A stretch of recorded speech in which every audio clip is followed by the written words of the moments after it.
Welcome back today match prediction and highlight. তো কেমন আছো তোমরা? আজকে আমি আলোচনা করব women Big Bash league 2023 match number 38, যেটা কাল, যদি আমি ডেট বলি, কালকের ডেটে 13 নভেম্বর 2023 খেলা হবে।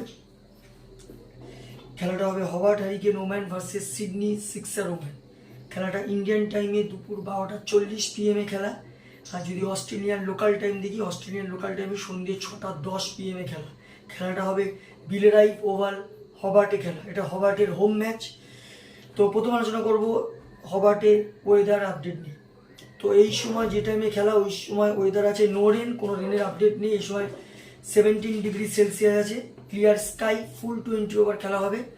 আর যদি পিচ ক্যালকুলেশন করি, হবার্টের পিচ হচ্ছে first bat or second bat, দুটোই বোথ এখানে ডিসিশন নেওয়া বেস্ট হবে। যদি টস জিতে ফার্স্ট ব্যাট নেওয়া যায় সেটাও ডিসিশন ঠিক হবে, টস জিতে যদি ফার্স্ট বল নেওয়া যায় সেটাও ডিসিশন ঠিক হবে।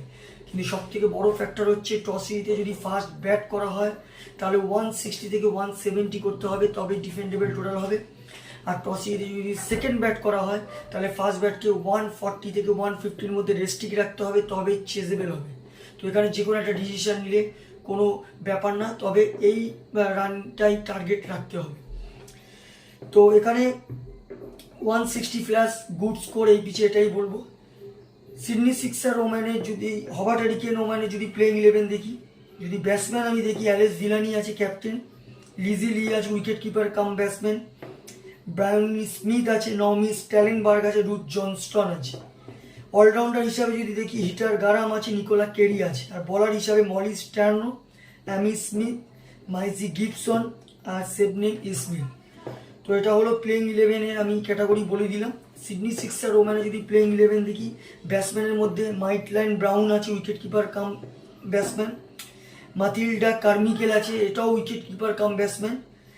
কেট পিল্লে আছে উইকেট কিপার, কেট পিল্লে এই মুহূর্তে উইকেট কিপিং করছে। আর কেট প্যাটারসন আছে। অলরাউন্ডার হিসাবে অ্যালিস পেরি আছে captain, Ashleigh Gardner, Erin Burns, Chloe Tryon, Suzie Bates, বলার লিন্সে স্মিথ আর লরেন চিটলে। দুটো টিমের আমি প্লেইং 11 বলে দিলাম। লাস্ট ম্যাচে যদি পারফর্ম দেখি, last match Hobart Hurricane Sydney সিক্সারের কাছে লস হয়ে আছে, আর Sydney Sixer last match win হয়ে আছে হবার্ট হ্যারিকেন। মানে লাস্ট ম্যাচ এই দুটো টিমের সাথে দেখা হয়েছে, এটা সেকেন্ড টাইম এই বছর। তো এখানে যদি লাস্ট ম্যাচে হবার্ট হ্যারিকেনের সব থেকে হাই স্কোর করে নাওমি স্ট্যালিনবার্গ 36 রান। আর যদি বলিং পারফর্ম দেখি, হিটার গারাম 36 রান দিয়ে 3 উইকেট নেয়। সিডনি সিক্সার হয়ে লাস্ট ম্যাচ সব থেকে হাই স্কোর করে চোল ট্রায়ন 40 রান। আর যদি বলিং পারফর্ম দেখি, চোল ট্রায়ন 26 রান দিয়ে 2 উইকেট নেয়। লাস্ট ম্যাচে চোল ট্রায়নই ম্যান অফ দ্য ম্যাচ হয়।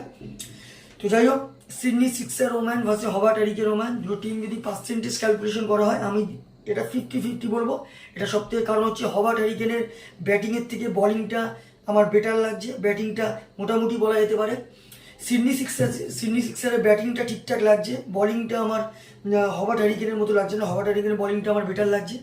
তো দুদিক থেকে 50-50 বলা যায়। আমার ক্যালকুলেশন কালকে match winner Hobart Hurricane win this game, Hobart Hurricane woman এই ম্যাচ জিতবে, এটা আমার ক্যালকুলেশন।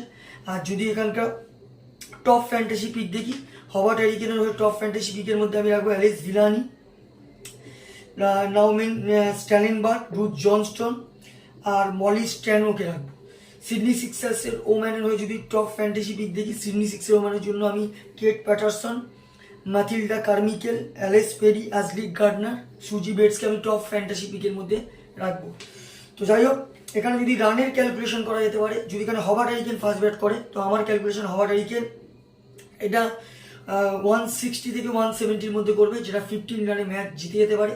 আর যদি সিডনি সিক্সার ফার্স্ট ব্যাট করে, তো আমার ক্যালকুলেশন সিডনি সিক্সার 150 থেকে 155 বা 160-র মধ্যে করবে, যেটা হবার্ট হ্যারিকেন 5 কি 6 উইকেটে ম্যাচ জিতে যেতে পারে। যাই হোক, ফাইনাল ক্যালকুলেশন আমার prediction Hobart Hurricane woman win this game. তো ভিডিওটি ভালো লাগলে লাইক করো, শেয়ার করো, কমেন্ট করো আর সাবস্ক্রাইব করো। বাই।